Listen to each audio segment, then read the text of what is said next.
¿cuál crees que es el dolor que más me encuentro en sala fitness? Problemas del hombro. ¿Realmente a esa persona le está molestando el maldito rotador?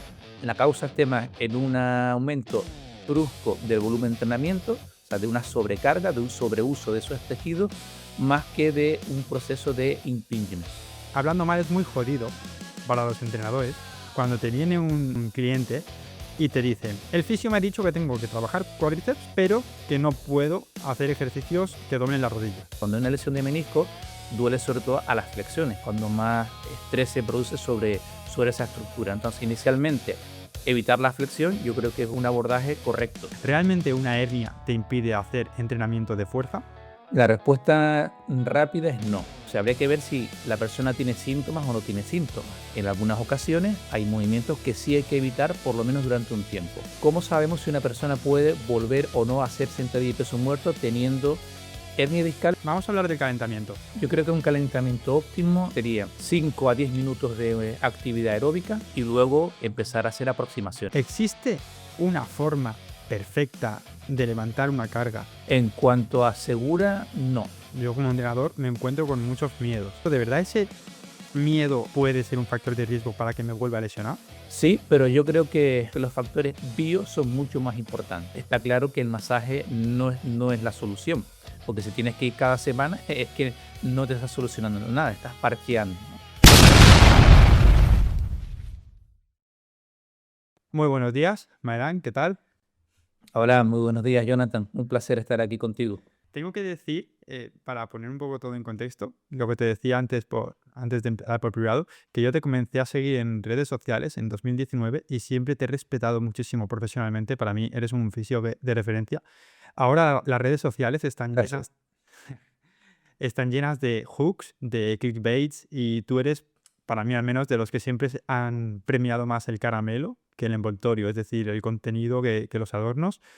Y además entiendes la ciencia como pocos. No sé si te acordarás, pero la primera vez que hablamos era el año 2020 y yo te abrí porque estaba leyendo un estudio de activación del recto abdominal y no entendía lo que era eso de normalizar los resultados. Y bueno, te pregunté algunas dudas que compartiste por historias y todo. Así que nada, Sí. desde ya, porque este directo va a quedar guardado para que lo subiré en otro momento, desde ya, si alguien no sigue a Mayrán, que le siga, que para mí es mi fisio de confianza. Gracias, muchas gracias, Jonathan. Pero voy a dejar igualmente que te presentes tú por las cosas que no haya podido decir. Di un poquito a la gente quién eres, qué haces. Sí, mi nombre es Maelan Fontes, soy de Canarias, obviamente por el acento, y soy fisioterapeuta. Hice la carrera en Tenerife, en ese entonces era una diplomatura. Luego cursé un máster en nutrición humana y calidad de los alimentos, lo cual me permitió, porque, bueno, aparte de la fisioterapia, me hago investigación en nutrición. Siempre me ha gustado todo lo relacionado con la ciencia de la salud. Y después del máster entré en un programa de doctorado y el año pasado finalmente terminé mi doctorado. Entonces soy doctor en ciencias médicas y fisioterapeuta. Y mi trabajo consiste la mitad práctica clínica presencial, la otra parte online y una pequeña parte de investigación. Entonces, básicamente eso es lo que hago. Y divulgar en redes sociales sobre dolor lumbar, que es de lo que más leo y lo que más me motiva. De ahí lo de que seas de los pocos en redes sociales que a mi criterio entienden bien la ciencia, que no es solo unos resultados y el abstract, sino que lo entiendes bien, ¿verdad?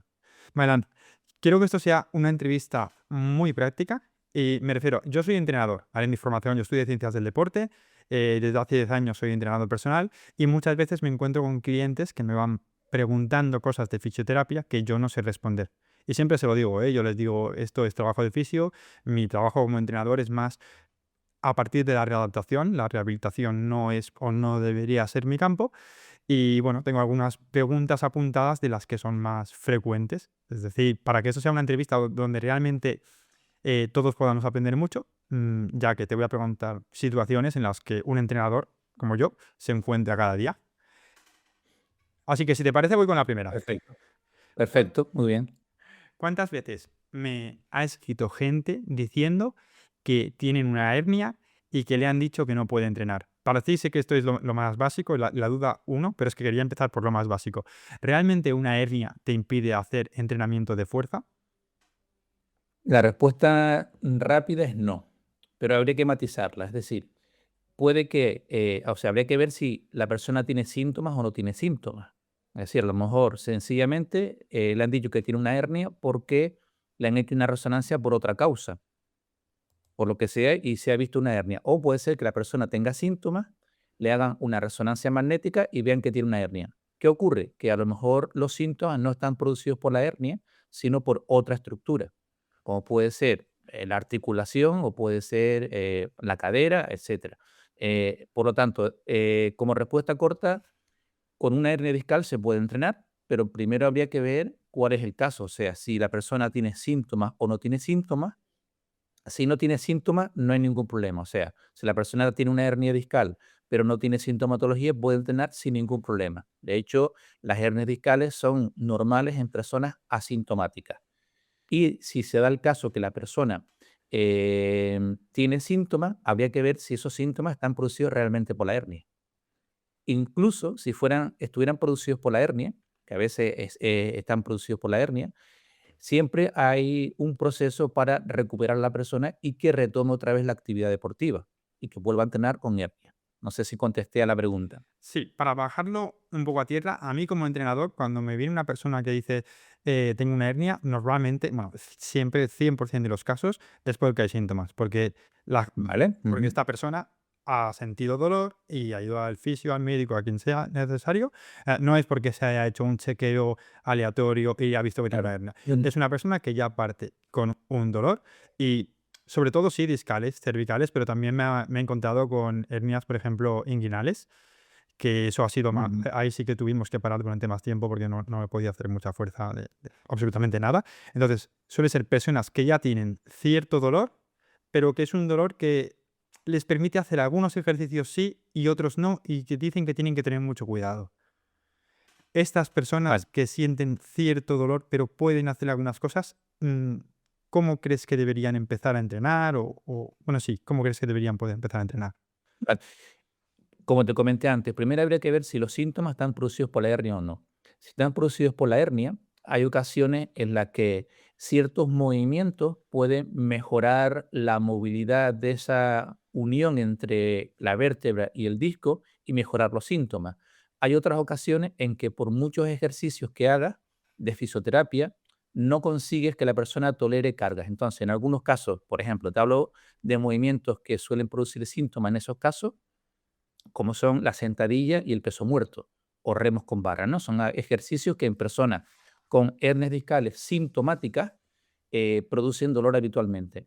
En unas ocasiones se consigue retomar esos ejercicios sin ningún problema, pero en otras ocasiones no. O sea, si la estructura del disco está muy degenerada, el disco no contiene el núcleo sale fuera y no se consigue reducir eso y siguen los síntomas, entonces en ciertas ocasiones hay que restringir ciertos movimientos. Como comentado, pues habitualmente sentadilla y peso muerto. Pero hay muchas otras ocasiones en las que sí puede volver a hacer esos movimientos. Y las Y típicas... para ello hay que... Perdón, dime. Sí, entonces, ¿cómo sabemos si una persona puede volver o no a hacer sentadilla y peso muerto teniendo hernia discal? Pero a veces también puede haber un problema en el disco sin hernia discal, ¿eh? Es decir, Sí. hay que matizarlo todo porque puedes tener dolor producido por el disco sin hernia discal, porque haya fisuras en el anillo del disco. Entonces, hay personas que tú ves que la resonancia es normal, no hay hernias, no hay protrusiones, pero tiene dolor lumbar producido por el disco, porque puede haber un daño interno en el disco sin que haya hernia también, ¿ok? Y para saber si la persona puede volver o no a hacer ejercicio, hay que hacer una serie de movimientos, un protocolo de movimiento, que en concreto se trata de hacer movimientos de extensión repetida, flexión repetida, y ver si se observa un fenómeno que se conoce como centralización de los síntomas. Entonces, en aquellas personas, tú imagínate que tenemos una persona con dolor producido por un problema en el disco, vamos a dejarlo ahí, no vamos a decir si hay hernia o no, y que ese dolor baja un poco hacia el glúteo. Si nosotros identificamos un movimiento en concreto que hace que los síntomas se reduzcan a la columna lumbar, en ese caso el pronóstico es muy bueno. Eso se conoce como fenómeno de centralización. Si nosotros con movimientos, con ejercicios, no conseguimos centralizar el dolor y tampoco conseguimos mejorar el rango de movimiento, el pronóstico no es tan bueno. Es decir, hay que valorar cada caso para saber si esa persona puede retomar esos ejercicios o no. Y hay ocasiones en las que hay que adaptar el entrenamiento y buscar otras alternativas. Entonces, las frases que solemos escuchar de mm, a la persona que te dice que no hace ejercicio por el dolor, lo que le tienes que decir es que precisamente le tienes que hacer ejercicio. Entendemos que es una generalidad que se suele decir, pero que luego hay casos en los que realmente sí que podría convenir o una temporada de reposo o antes de lanzarte a hacer ejercicio a lo loco, acude a ver qué exactamente tienes y necesitas. Correcto, exactamente. Es decir, aunque en general el ejercicio va a mejorar los síntomas, es decir, una cosa es el ejercicio específico y otra cosa es el ejercicio general. Me explico. Si tú tienes dolor producido por un problema en el disco y tú haces un entrenamiento de torso muy intenso, eso va a tener un efecto analgésico, aunque no estés abordando la zona del dolor. ¿Por qué? Porque el ejercicio tiene un efecto en la modulación del dolor. Por lo tanto, siempre es recomendable que una persona con dolor haga ejercicio por ese efecto inespecífico, porque el ejercicio va a hacer que libere sustancias que alivien tu dolor. Otra cosa es si podemos conseguir ejercicios específicos para esa zona. Vale. Entonces, de entrada, si una persona tiene hernia discal, no tienes que hacer ejercicio, no tienes que limitarlo. Bueno, habría que verlo. En algunas ocasiones hay movimientos que sí hay que evitar, por lo menos durante un tiempo. Y habitualmente, la sentadilla, peso muerto, remo con barra, ese tipo de movimientos, en algunas personas hay que evitarlas, al menos inicialmente. Luego se pueden ir reintroduciendo en un porcentaje, no sé exactamente, las personas vuelven a hacer esos ejercicios sin problema, en otro porcentaje no los toleran y tenemos que buscar otras alternativas. Entonces, sí, ejercicio de entrada sí, de manera general, porque el ejercicio en general va a tener un efecto analgésico, va a reducir tu miedo al movimiento, va a mejorar tu confianza, etcétera, pero a lo mejor hay ciertos movimientos que no podrás hacer, por lo menos temporalmente. Vale, por cerrar este punto, entonces, la situación, y de nuevo te hablo como entrenador al que le vienen clientes con estos problemas. Cuando a un entrenador le viene una persona que dice, sí, me duele tal porque me ha dicho el fisio que tengo una hernia, el paso uno no es siempre, vale, pues vamos a hacer ejercicios, porque es lo que muchas veces pensamos, vamos a hacer ejercicios pero con muy poquito peso y ya iremos subiendo. Sino, el paso uno es, ¿qué te ha dicho tu fisio? Este ejercicio lo puedes hacer, este no lo puedes hacer, y los que sí puedas hacer, a partir de ahí, hacer progresiones en cargas, en repeticiones y en intensidad en general. ¿Podemos concluir eso en este punto? Sí, pero por ejemplo, a lo mejor podemos tener el caso de una persona con un problema en el disco, ¿vale? Vamos a generalizarlo así porque hay diferentes problemas del disco, hernias, protrusiones o degeneración interna del disco, ¿vale? Sí. Y a lo mejor puede ser el caso que trabajando movimientos repetidos de flexión, que consistiría en llevar las rodillas al pecho y hacer flexión, con ese movimiento mejoras, eh, a veces se produce una cosa que se llama derangement, que es como una especie de bloqueo en el movimiento del disco. Entonces, a lo mejor necesitas hacer ese tipo de ejercicio previamente durante un tiempo antes de retomar sentadilla o peso muerto. U otro movimiento. A veces, si la persona tiene una desviación lateral, primero tienes que corregir esa desviación lateral con ejercicios específicos de movimientos repetidos. No estoy hablando de ejercicios de fuerza ni estiramientos, sino son ejercicios de movilidad. Es un protocolo de fisioterapia. Si tú tienes una persona con una desviación lateral de la columna y no se puede poner recto, hasta que no corrijas eso, no podrás empezar otro tipo de ejercicios. Entonces, es lo que te comenté antes. Siempre hay que valorar a la persona y ver si ese problema primero está producido por el disco, y si está producido por el disco, tenemos que ver si hay ejercicios que mejoren, vamos a resumirlo, la función del disco, porque el disco tiene cierta función y también el volumen de esa protrusión se puede modificar. Entonces, primero sería identificar si hay ejercicios que puedan reducir el volumen de la protrusión o que puedan mejorar el movimiento del disco. Y una vez identificados esos ejercicios, si vemos que la persona mejora su rango de recorrido, se reduce el dolor y el dolor se centraliza, entonces sí podremos después empezar a hacer ejercicio progresivo con carga.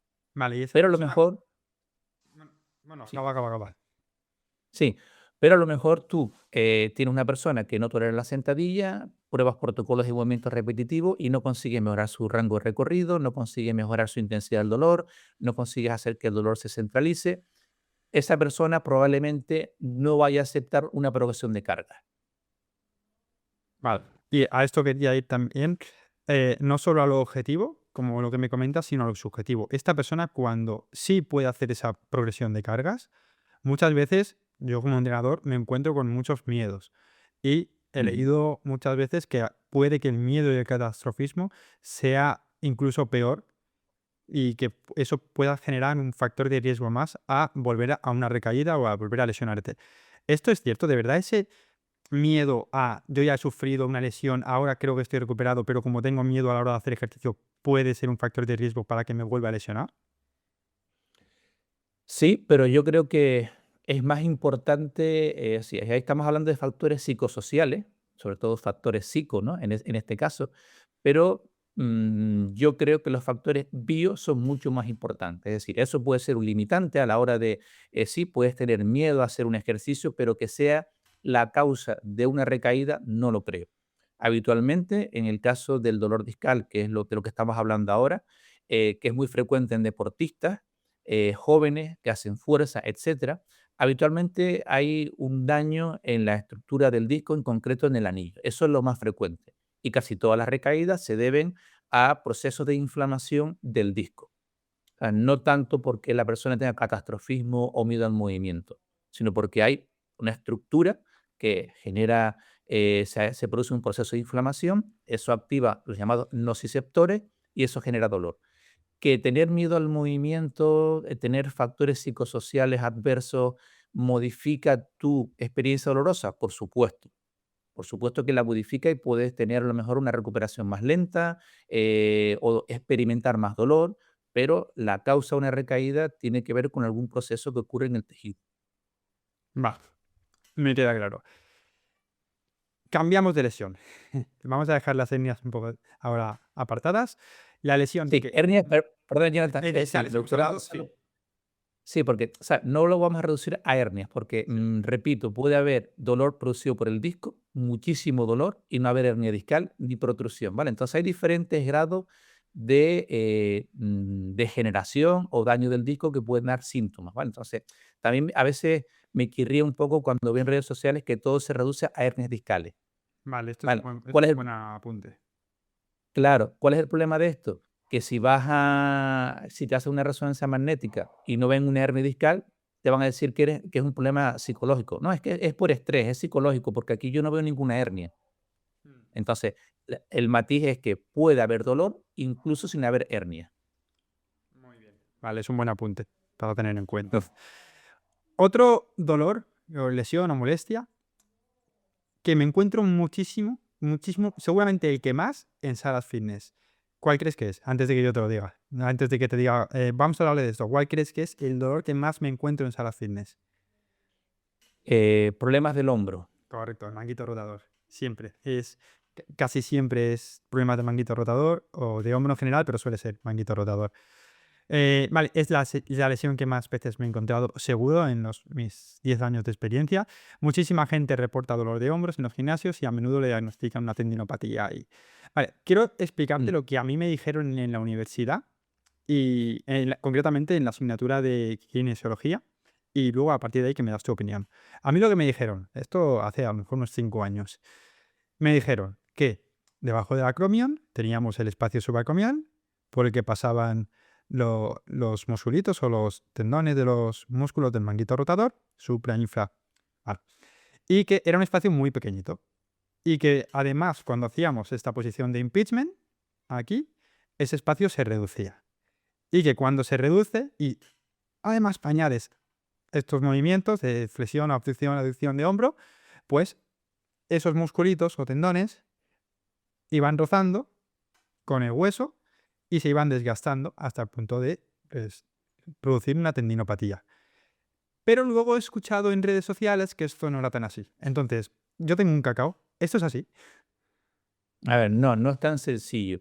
De hecho, de los cuatro músculos que forman el manguito de los rotadores, solamente el supraespinoso es el que pasa por el espacio subacromial. Entonces, sería solamente uno de ellos.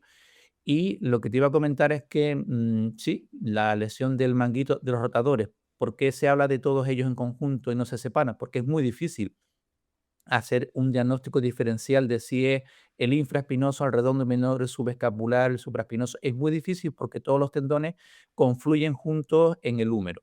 Pero sí es cierto que el único que pasa debajo del espacio supracromial es el supraespinoso, ¿vale? Lo que te quiero decir es que a nivel del hombro hay también otras estructuras que pueden dar síntomas, como la porción larga del bíceps, por ejemplo, o puede haber problemas de inestabilidad del hombro, puede haber problemas del labrum, por ejemplo. Entonces, no todo se reduce al manguito rotador. Y hay otras estructuras que también pueden producir dolor en la misma zona del manguito de los rotadores, ¿vale? Sin hablar de problemas cervicales, que hay ciertos problemas cervicales que se manifiestan con dolor en el hombro. Por lo tanto, lo más importante, como siempre repito en casi todas mis publicaciones, es el diagnóstico diferencial. ¿Realmente a esa persona le está molestando el manguito rotador? Si le está molestando, imaginemos que sí, que concluimos por todos los test ortopédicos, la historia clínica, etcétera, que lo más probable es que sean manguitos rotadores, está producido simplemente por un estrechamiento del espacio, no lo tenemos tan claro. Posiblemente sea más la causa esté más en un aumento brusco del volumen de entrenamiento, o sea, de una sobrecarga, de un sobreuso de esos tejidos, más que de un proceso de impingement. Esto lo he escuchado también, pero luego en la práctica, yo como entrenador, cuando alguien me ha venido con alguna molestia en los hombros, Ujú. casualmente, si le cambio ejercicios con mucha abducción horizontal por ejercicios de flexión, por ejemplo, en el press militar, en lugar de estar en esta posición, hacerlo con los codos más adelantados o evitar preses o jalones tras nuca, siempre hacerlo por delante, estas personas me dicen que sienten menos dolor. No sé si es placebo porque le he dado una indicación y piensan que tiene que funcionar o porque si realmente ese espacio se ha podido hacer más grande, que ahora me dices que no es tanto por No, eso, pero yo en la práctica, en mi experiencia, veo que sí que es algo que funciona y que le reduce el dolor. claro, sí. Una vez que tiene el tendón irritado, ya no vamos a entrar en detalles porque puede haber inflamación o no, o sea, puede ser una tendinitis, tendinosis o ambos. Una vez que lo tienes sensible, claro que sí. Claro que adaptar la posición y abrir ese espacio te va a producir menos síntomas. La pregunta es si la causa fue que ese espacio estaba estrecho o que tú has sometido a esas estructuras a un sobreuso. Es decir, para que el tendón esté sensible, ¿cuál fue la causa inicial? Sencillamente hacer ejercicio donde el espacio subabdominal está cerrado o que hiciste o la persona hizo un volumen de entrenamiento muy alto durante mucho tiempo. Sí, pero Explíquese, ¿cuál es la causa? pero independientemente de la causa, si luego al cambiar el plano o el eje en el que hacen Sí, ejercicio reportan menos dolor, nos da a intuir que si siempre lo hubiese hecho así, probablemente ese dolor o no hubiese aparecido o hubiese aparecido más tarde. no lo tenemos tan claro, o sea, por la información que tenemos ahora mismo, no está claro que sea esa la causa, ¿vale? Porque incluso hay ensayos controlados aleatorios donde lo que se hace es abrir el espacio subaracnoidal, ¿vale? Mediante cirugía, y los resultados no son mucho mejores que un programa de ejercicio. Vale. Entonces, si la causa fuera realmente abrir el espacio, ¿no?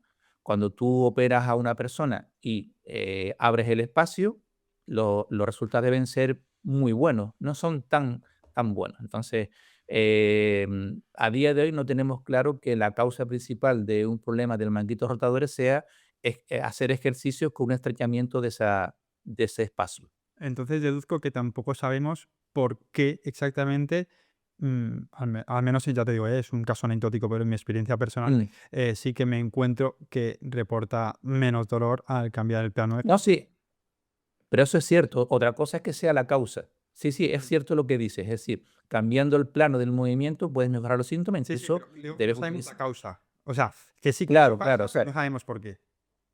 exacto. Es decir, yo no tengo claro, por lo menos, igual alguien lo tiene muy claro y presenta evidencia de que sí, la causa es un estrechamiento del espacio subacromial y no tanto el sobreuso. Es decir, yo creo que si hicieras ejercicio en posiciones donde el espacio subacromial esté abierto y haces un aumento de volumen brusco durante X tiempo, creo que aparecerían los síntomas igualmente. Vale. Porque otros tendones, por ejemplo, te pongo el ejemplo del tendón de Aquiles, ¿no? El tendón rotuliano, donde no hay una compresión de ese tendón. ¿Por qué aparecen tendinopatías y por qué son tan frecuentes? El factor más importante, el sobreuso, un aumento brusco del volumen. Mm. Vale. Vale, yo tengo que decir que no me voy a ofrecer como voluntario para muestra de un estudio en el que, en el que intenten averiguar esto, pero voy a comprar el mensaje de que yo voy a seguir mm, favoreciendo este eje o este plano, aunque ya no voy a decir más que esa es la causa. Vale, Claro, sí, es decir, si tú me preguntas por una certeza, no la tengo. O sea, no tengo la certeza de que la causa sea el estrechamiento de ese espacio, Jonathan. O sea, esa es la razón. Y creo que un factor muy importante es el sobreuso. Y cuando hablo de sobreuso, pues estoy hablando de, es decir, imagínate un aumento brusco del volumen mantenido durante mucho tiempo, trabajando por encima de la capacidad de carga de ese tendón. ¿Eso es un factor que puede producir una tendinopatía? Por supuesto. Que es lo que ocurre a nivel rotuliano, a nivel del tendón de Aquiles, a nivel del tríceps, casi todos los tendones sufren por un sobreuso. Incluso en tendones, estructuras donde no hay ningún tipo de compresión. ahora me ponías el ejemplo del tendón rotuliano. Voy a seguir hablando de la rodilla. Otra que me Mm, encuentro con mucha menos frecuencia que los hombros, pero que sí que me encuentro bastante, es el menisco. Sé que no es tu ujú, campo de especialidad como tal, hablas más de mm, dolor crónico o lumbar, pero seguro que sabes más que yo de este tema y al menos comentarlo por encima. De nuevo, te digo lo que a mí me enseñaron en la universidad, esto en la asignatura de mm. biomecánica, y luego tú corriges a mis profesores si crees que es necesario. Me dijeron que el menisco es como un compresor que cuando más trabaja o más se esfuerza o más sufre es cuando hay mucha flexión de rodilla y que, por tanto, después de haber tenido problemas de menisco, en la primera fase de volver al ejercicio, no en la rehabilitación, ya en la readaptación, evitaríamos ejercicios de cadena cinética cerrada, que para los que nos escuchen, pues vamos a pensar en sentadillas, prensas, no es exactamente así, pero bueno, para que nos escuchen y se hagan una idea. Y que sí haríamos cadena cinética abierta, que para el que nos escuche de nuevo, que nos entienda, podría ser un leg extension, a lo mejor quitando una parte del recorrido, haciendo solo los últimos grados de extensión. Esto es lo que yo personalmente he ido aplicando a personas que ya no acaban de tener una lesión de menisco, sino que ya han hecho una rehabilitación y ya pueden volver a hacer ejercicio. He empezado por trabajar el cuádriceps de manera en las que solo hacemos los últimos grados de flexión, por ejemplo en neck extension, o trabajo el cuádriceps. Extensión, último grado de extensión, que creo que te confundiste. ¿Has dicho Dijiste flexión? flexión. Sí, de extensión, Sí, de extensión. flexión. Perdona. Ujú. Vale. O también, otra forma que tengo de trabajar el cuádriceps en personas que han tenido estos problemas, en las primeras fases, es trabajar el cuádriceps, aunque no tan eficazmente, desde la flexión de cadera. Por ejemplo, le pones en una polea, una tobillera y haces flexiones de cadera o también con isométricos. Esto, repito, en las primeras fases. ¿Qué opinas? ¿Cómo Yo- volverías tú a trabajar? Porque, perdón, antes pongo más contexto. Es muy, hablando mal, es muy jodido para los entrenadores cuando te viene un cliente y te dice, el fisio me ha dicho que tengo que trabajar cuádriceps, pero que no puedo hacer ejercicios que doblen la rodilla. Claro, si no sabes, si no estás muy metido en el tema, dices, ¿y qué hago? Yo tengo esos recursos que te he comentado ahora, pero para muchos entrenadores esto es un problema y lo que acaban haciendo es, vale, sentadilla con menos peso y te lo puedes cargar más, porque al final esa flexión sigue estando igual, aunque tenga menos carga. ¿Qué opinas? A ver, yo creo que lo que dijiste tiene sentido. Cuando estás en las fases iniciales, pues debería evitar la flexión, porque cuando hay una lesión de menisco, duele sobre todo a las flexiones, cuando más estrés se produce sobre esa estructura. Entonces, inicialmente, evitar la flexión, yo creo que es un abordaje correcto. Y a medida que va bajando la inflamación, si no hay intervención quirúrgica, porque a veces es un proceso inflamatorio, no hay que operarlo, pues nuevamente a medida que va bajando la inflamación, la persona va tolerando cada vez más grado de flexión hasta recuperar el movimiento completo. Es decir, yo tengo pacientes y como bien dijiste antes, la rodilla no es mi especialidad, no es de lo que más leo, pero tengo pacientes a los que he tratado y si veo que no consigo que mejore, los derivo a otros compañeros, pero en mi experiencia, inicialmente la flexión es lo que más duele. También la extensión completa puede molestar en las fases iniciales y es lógico empezar a hacer el ejercicio en los últimos grados de extensión y evitar la flexión, por supuesto. Pero en la mayoría de los casos, si no hay una rotura importante que requiera una intervención quirúrgica, con el paso del tiempo la persona puede tolerar ejercicio en flexión, incluso ponerse de cuclillas. Ujú. Por lo tanto, inicialmente evitar la flexión, sí, creo que es lo correcto, pero a medida que pasa el tiempo y va bajando la inflamación, se puede tolerar mucho mejor la flexión y se debería hacer la flexión. Correcto, estoy de acuerdo. Muy bien, ahora vamos a hablar del calentamiento. el calentamiento para una sesión de musculación. Ahora, desde los perfiles de entrenamiento, se suele decir que lo mejor es hacer aproximaciones y listo. O sea, se está reduciendo muchísimo. Antes, pues no sé, cuando yo estudiaba en la carrera decían, no, un buen calentamiento tiene que durar de 20 a 40 minutos para hacer calentamiento físico, psicológico, subir la frecuencia cardíaca. Vale. Seguramente estamos de acuerdo en que es una buena forma de optimizar el rendimiento, hacer estas series de aproximación. Pero yo quería preguntarte si para ti eso es suficiente o crees que hay otras cosas que podrían hacerse de cara a prevenir lesiones. No de cara a aumentar el rendimiento en las primeras series, sino a prevención de lesiones a largo plazo. En otras palabras, ¿tú cómo calientas? Vale. Yo creo que un calentamiento óptimo tampoco es mi especialidad, no leo tanto sobre ese tema, pero yo creo que sería 5 a 10 minutos de actividad aeróbica, aumentar la frecuencia cardíaca, aumentar la temperatura corporal para mejorar la viscoelasticidad de tejidos, tendones, etcétera, y luego empezar a hacer aproximaciones. Es lo que yo hago. Es decir, yo no hago trabajo de movilidad. Eso no quiere decir que esté mal. Si, por ejemplo, hay una limitación en un movimiento, pues yo sí que incluso se lo indico a mis pacientes hacer un calentamiento aeróbico de 5 a 10 minutos, que puede ser bicicleta, cinta, correr, cualquier actividad aeróbica, subir la temperatura, sudar, aumentar la frecuencia cardíaca.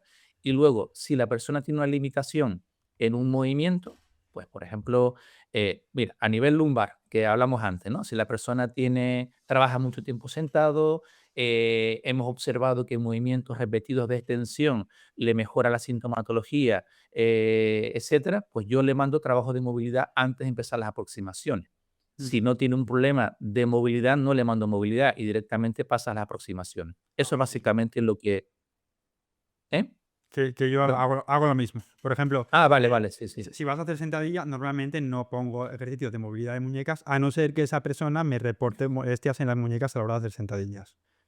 Claro. O un caso en la sentadilla suele ser problemas de hombro, donde, sobre todo en barra baja, necesita Sí, cierta movilidad de hombro. Entonces, lo o sé. si vas a hacer, claro, o si vas a hacer un front squat y la persona tiene problemas de hombro, entonces sí que hago un pequeño trabajo de movilidad, pero 5 minutos. O sea, yo no tengo a alguien 20 a 40 minutos haciendo movilidad. No hace falta hacer eso. Pero bueno, trabajo de movilidad puntual para restricciones de movilidad identificadas, sí que lo hago. Voy a cerrar esto con un consejo para las personas que hagan barra baja, porque yo llevo 6 años haciendo barra baja y mi consejo es que no hagáis solo movilidad antes de hacer la sentadilla. Yo personalmente lo que hice fue, antes de empezar a hacer barra baja, hice unos meses de adaptación porque sí me molestaban los hombros, me molestaban las muñecas y estuve un tiempo ganando esa movilidad para luego poder hacerla. Y bueno, es un consejo personal para Sí. aquellos que se quieran iniciar en ese mundo. Vale, Mm. más allá del Igualmente, calentamiento. perdona, Jonathan, igualmente, a veces cuando voy apurado de tiempo, porque bueno, tengo problemas en el hombro derecho, perdón, en el hombro derecho, y no tengo tiempo a hacer movilidad, lo que hago sencillamente es colocarme. Si la posición de colocarme, estoy un poquito, salgo fuera del rack, entro y poco a poco haciendo solamente eso, o sea, ni siquiera despegando la barra, eso ya me sirve como movilidad. Es decir, si yo tengo problemas en poner la barra baja, lo que hago como trabajo de movilidad es ir aproximándome a esa barra baja, a esa posición de barra baja, Sí. sencillamente. Quiero tratar 2 temas más en 10 minutos que tenemos, así que esto que voy a decir lo voy a decir rapidísimo y es una pena no tener tiempo para profundizar. Para mí, yo siempre digo que lo que más me gustó en toda la carrera cuando estudié ciencias del deporte fue en el cuarto curso, ¿cómo se llamaba la asignatura? Entrenamiento neuromuscular. La técnica MAT, Muscle Activation Technique, no sé si la conoces porque nunca ha sido una moda, pero bueno, es básicamente buscar la posición de flexión máxima, no, de contracción máxima de un músculo, aguantar 6 segundos en isométrico contra una resistencia. Si no la conoces, no quiero dedicar mucho tiempo a esto No, porque no tenemos tiempo, pero a todos los que nos escuchen, les animo a investigar sobre ello porque es una forma de calentar en la que solo estás 2 o 3 minutos y puedes ganar, sobre todo por placebo, un rango de movilidad interesante. Pero bueno, como no vamos muy bien de tiempo, voy a pasar a la siguiente. Y esto ya sí que es más tu campo. Ejercicios lesivos, no lesivos. Se escucha mucho. Yo soy de la opinión en la que no existe el ejercicio lesivo per se, porque si hay una persona a la que le ha lesionado y otra a la que no, ya no es lesivo de per se, sino que interfiere en muchas más cosas. ¿Existe una forma perfecta de levantar una carga que sea más segura y eficaz que otra? ¿Un modelo único y universal? En cuanto a segura, no, no lo creo. Es decir, al final la técnica va a depender mucho de la fisionomía de cada persona.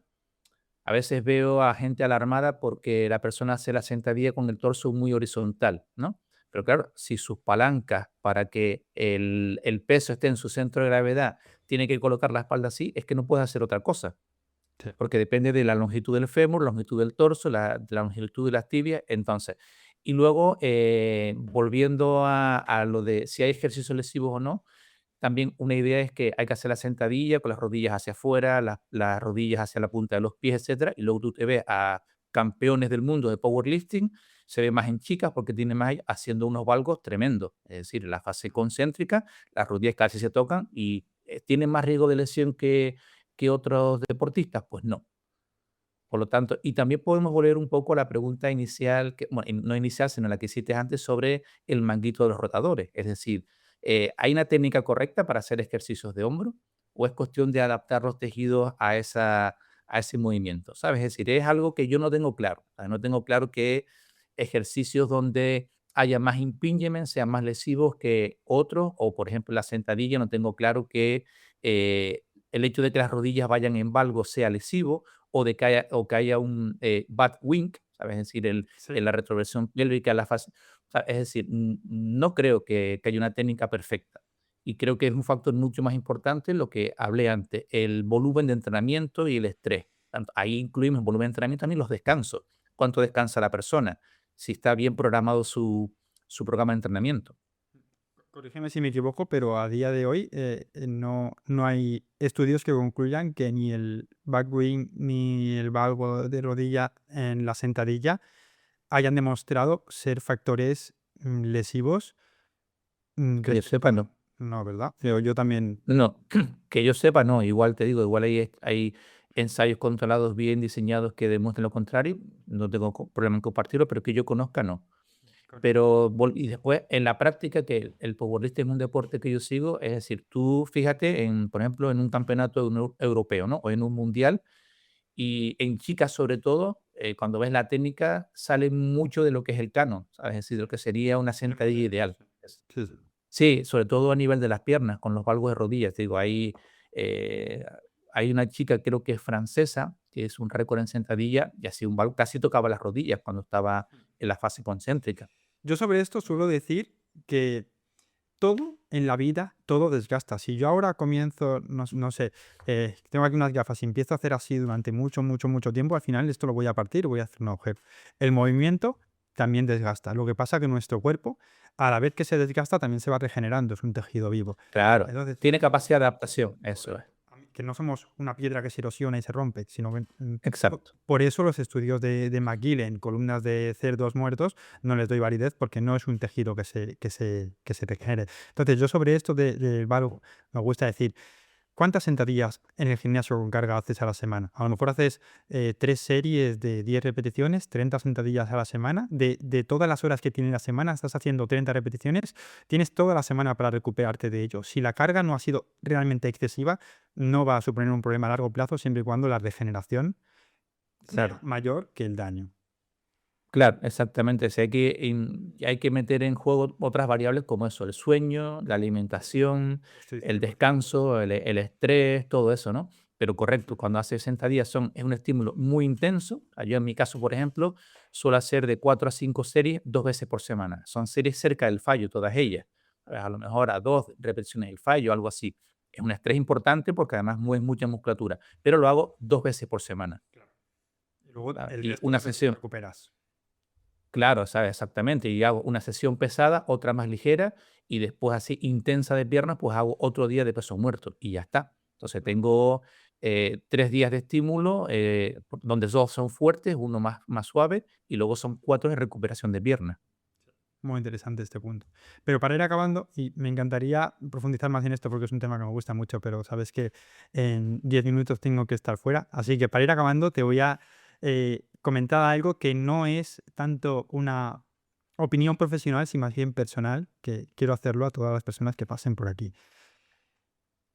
¿Qué opinas de la gente que ejerce una profesión, en este caso, pues relacionado, pues como yo entrenamiento, tú serías fisio, los dos estamos formados oficialmente, yo soy entrenador licenciado en ciencias del deporte, tú tienes un doctorado, como has dicho antes, en este campo, pero ¿qué opinas de la gente que ejerce sin formación oficial para ello? No digo que no sepan, digo que no tienen formación oficial, es decir, el llamado intrusismo laboral.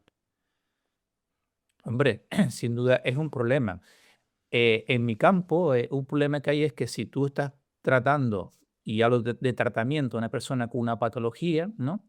Y hay una negligencia, que la puedo cometer, yo como sanitario tengo un seguro de responsabilidad civil, es decir, o tu seguro te puede cubrir. Y eso los pacientes no lo piensan, que cuando estás lidiando con una patología necesitas tratarlo con una persona que sea sanitaria por esa razón. Entonces, por supuesto que es un problema enorme.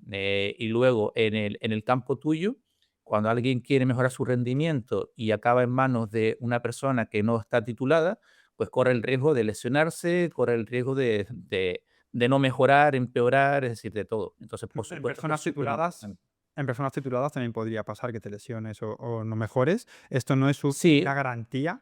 no, no, pero necesitas un mínimo, es decir, por lo menos necesitas una persona que sepas que haya pasado una serie de conocimientos, unos exámenes, es decir, yo creo que necesita haber un mínimo, porque si Pero no, aquí, ¿por qué nos regimos?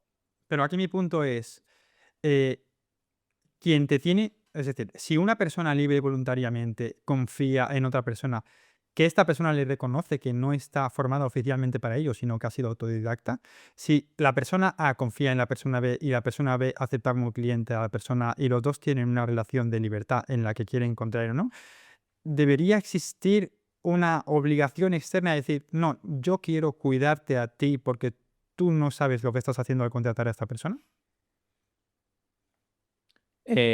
No lo sé, es decir, Es ahí complicado. no, es complicado, es decir, si tú confías mucho en la persona te dice que, mira, yo no tengo la titulación, pero tengo esta experiencia, bueno, no veo nada mal en ello, pero hay que ser honesto, ¿no? Es decir, cuando tú vas a tratar en tu caso a un cliente, el cliente tiene que saber si tú eres graduado en Ciencias de Actividad Física del Deporte o no. O sea, a mí me gustaría saberlo, si me pongo en manos de un entrenador, quién está ahí. Y luego, como tú dices, puede haber alguien que por lo que sea, pues sepa mucho de un tema. Y luego en mi campo es más delicado en ese sentido, ¿no? De que imagínate que la persona acude a alguien por un dolor lumbar, empieza a hacer ejercicio, pero no es un dolor lumbar. O sea, el dolor lumbar está producido por un tumor, Ah, ¿sabes? Y no tiene la formación para identificar que la persona a lo mejor tiene un tumor, o tiene una infección, o tiene osteoporosis, etcétera. Entonces, ahí hay más riesgo de que haya una negligencia, y si la hay, el problema es si la persona está cubierta luego o no. Yo ¿A aquí, quién se hace responsable de eso? yo aquí siempre he pensado que el consumidor debería tener la responsabilidad de averiguar estas cosas, pero sí que una vez hablé con un fisio y me hizo ver las cosas un poco diferentes en tu sector, en el de la fisioterapia, porque en el entrenamiento, pues mira, al final tú puedes ver más visiblemente los resultados, si algo ha ido bien o no, pero el fisio me dijo, hay muchas formas de hacer que el paciente vea reducido su dolor. Algunas van a la causa y otras solo los síntomas. El paciente que no sabe, si ve que su dolor se reduce, pero tienes que volver cada semana, pues a lo mejor le están engañando respecto a otro que a lo mejor sí que ataca la causa de esto. Entonces, a lo mejor en estos casos sí que es conveniente que haya un organismo regulador, o no, yo no lo sé, no me estoy posicionando, pero bueno, sí que esto de la fisioterapia a lo mejor puede ser un poco más complicado incluso que en mi sector de entrenamiento. Sí, pero de eso hablo yo continuamente, es decir, personas que cada semana, cada 2 semanas acuden a darse un masaje. Está claro que el masaje no es la solución, porque si tienes que ir cada semana es que no te estás solucionando nada, estás parcheando, ¿no? Sí. Pero, bueno, eso es un negocio y al final pues hay gente que vive de que los pacientes acudan cada 2 semanas o cada semana a su consulta y viven de eso, pero a mí no me parece una práctica honesta. Exacto. Yo, como digo continuamente, yo intento en la medida de lo posible buscar una causa y en el caso de dolor lumbar hay muchas patologías que no las podemos tratar los fisioterapeutas y tenemos que derivar. Y yo toda la semana hago informes de fisioterapia donde aconsejo a la persona, mira, vaya usted a este profesional porque hay que hacer estas pruebas y probablemente haya que hacer una intervención que no es fisioterapia. Pero claro, le estoy ahorrando a la persona muchísimo tiempo y dinero de que haga un periplo de un peregrinaje por 20.000 fisios, que si es esto, que si es el psoas, que si es el intestino, que si... No, no, a ver, usted creo que el problema está aquí y este problema hay que confirmar el diagnóstico y hace falta pruebas médicas, pero yo no le puedo ayudar y los derivo, sencillamente. Lo que no puedes hacer es aprovecharte de que el masaje tiene un Parchea. efecto parchea y tenerlo enganchado. ¿Ves? ¿Estás mejor? Sí, sí, estás mejor. Necesitas masaje. Entonces, eso no es una práctica honesta, pero es lo que ocurre. Lo que ocurre porque la gente continuamente que contacta conmigo piensan que lo que yo hago es dar masaje. En Navidad fue muy gracioso porque la gente me decía, bueno, ahora en enero te vas a hinchar con los bonos regalos para masaje. Digo, no, no, Guau, es esto. decir, no hago eso. Y la gente tiene en mente, gente que me conoce de toda la vida, tiene en mente que yo lo que hago es dar masajes, ¿no? O me veo a la gente por la calle y, sí, tú trabajas en lo de los masajes. Así, o sea, literalmente, Ya, ya, ya. en lo de los masajes, ¿entiendes? Entonces, bueno, Vale. Bueno, y ya para ir cerrando. es complicado. Sí, y hay que ser honesto. Para ir cerrando, como nos quedamos sin tiempo, voy a dejar que te despidas tú. Yo igualmente voy a poner tus redes sociales y en el comentario y todo, pero bueno, pues que te despidas tú, donde pueden encontrarte. Bueno, pues como tú has comentado, me pueden encontrar en Instagram, @maelanfontes. Mi página web es www.maelanfontes.com y ahí tienen toda la información. Si quieren, también tengo un servicio de fisioterapia online que, dicho sea de paso, es igual de efectivo porque al final la historia clínica se puede hacer tal cual estamos ahora hablando, preguntando, y la exploración física, pues yo he adaptado casi todos los test ortopédicos, le digo a la persona qué tiene que hacer, qué posiciones tienen que adoptar y se pueden hacer casi todos los test ortopédicos para llegar a un diagnóstico. Y luego el tratamiento se basa en conducta y ejercicio. Es decir, todas las terapias manuales, incluso podría hacer muchas de ellas la persona sola en casa. El masaje, no hace falta ir a un fisio. Con una pelota y un foam runner puedes hacer masaje tú mismo en casa. Bueno, pues nada, si Genial. fuera de eso, en @maelanfontes y en www.maelanfontes.com me pueden encontrar. Pues muchísimas gracias por pasarte por aquí, Maran. De verdad ha sido todo un placer. Pues, Jonathan, un placer y muchísimas gracias por la oportunidad de esta charlita de 1 hora que me encantó.